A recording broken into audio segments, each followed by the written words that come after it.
Patricia Troadec viene dalla Normandia e ci racconta la sua esperienza, che è quella di una via verde che collega Parigi a Londra. Quando è iniziata questa esperienza? Alors cette expérience, elle a commencé en Seine-Maritime dans les années 2000, après la fermeture d'une voie ferrée qui permettait d'aller de Paris à Dieppe.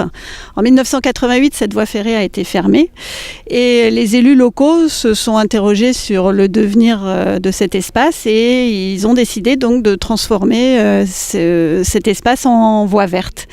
Donc il y a eu en 2002 35 km de voies ferrées qui ont été transformées en voies vertes. Et puis petit à petit, on s'est dit que c'était intéressant de continuer cet itinéraire de part et d'autre et finalement de faire un itinéraire qui pourrait aller de Paris à Londres. Donc aujourd'hui, 15 ans plus tard, on a un itinéraire qui est jalonné de Paris jusqu'à Londres, qui n'est pas tout le temps en voie verte.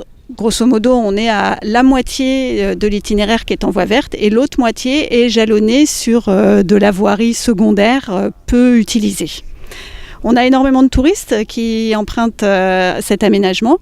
C'est vrai que cet aménagement permet de relier deux capitales européennes importantes, Paris et Londres. On peut faire cet itinéraire en 4-5 jours. Peut-être un peu moins pour les très sportifs. Donc c'est quelque chose qui peut se faire assez rapidement, qui permet en plus de prendre le bateau sur la Manche à Dieppe, entre Dieppe et Newhaven. On estime à peu près à 15 000 personnes par an qui font l'ensemble de l'itinéraire. Il y a 2 ans, on a fait une étude sur les retombées économiques de cet itinéraire sur le territoire de la Seine-Maritime. Donc la Seine-Maritime héberge 80 km de cet itinéraire, la moitié en voie verte, la moitié sur voirie peu circulée. Et on a estimé les retombées économiques à 1 800 000 € pour une année sur le territoire de la Seine-Maritime.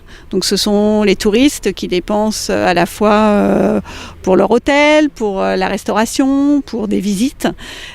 Donc c'est une expérience vraiment très très intéressante. Comme toujours, le tourisme, c'est de l'emploi qui est non délocalisable. On traverse des territoires dans